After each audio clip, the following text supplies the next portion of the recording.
Hello বন্ধুরা, তো গন্ধরাজ chicken বানিয়েছিলাম।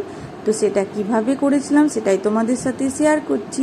তো টক দইয়ের মধ্যে আদা রসুন কাঁচা লঙ্কা বাটা, ধনেপাতা বাটা, ধনে গুঁড়ো, জিরে গুঁড়ো,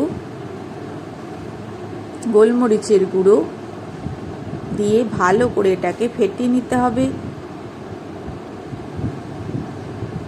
ফেটিয়ে নেওয়ার পর বেশ খানিকটা পরিমাণে গন্ধরাজ লেবুর রস এভাবে বার করে দিয়ে চিকেনটা এর মধ্যে ভালো করে ম্যারিনেশন করে নিতে হবে। প্রায় 2-3 ঘন্টা মতো চিকেনটা ম্যারিনেশন করে নিতে হবে।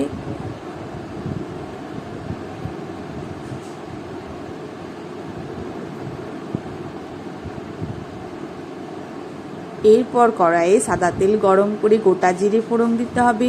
গোটা জিরেটা একটু লাল লাল করে ভেজে নিতে হবে। জিরেটা ভাজা হয়ে গেলে এর মধ্যে কুচনো পেঁয়াজ দিয়ে দিতে হবে।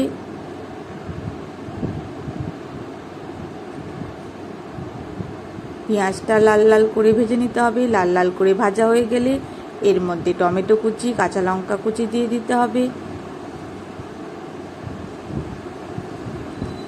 এরপর ভাজা হয়ে গেলে চিকেনের পিসগুলো তুলে তুলে এইভাবে দিয়ে নাড়াচাড়া করে ভেজে নিতে হবে।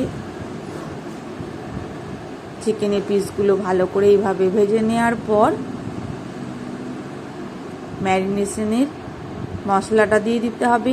ম্যারিনেশনের মশলাটা দিয়ে ভালো করে এটাকে ফুটিয়ে নিতে হবে, জলটা যাতে শুকিয়ে যায়। এইভাবে যখন তেল ছেড়ে দেবে স্বাদ মতো নুন দিয়ে দিতে হবে।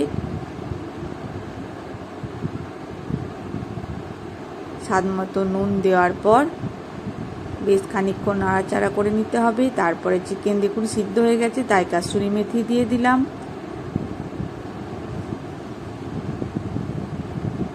এরপর বেশ খানিকটা গন্ধরাজ লেবুর রস দিয়ে দিচ্ছি নামাবার আগে, আর গন্ধরাজ লেবুর জেস্ট এইভাবে দিয়ে দিতে হবে নামাবার আগে। তো খেতে খুব সুন্দর হয়েছিল, অসাধারণ। চিকেনের তো আমরা বিভিন্ন রকম রেসিপি করে থাকি, তাই এই রেসিপিটাও নিজেদের মন থেকে আমরা বানিয়েছিলাম। তো খেতে খুব ভালো লেগেছিল। তোমরা সবাই একবার ট্রাই করো, দারুণ লাগবে।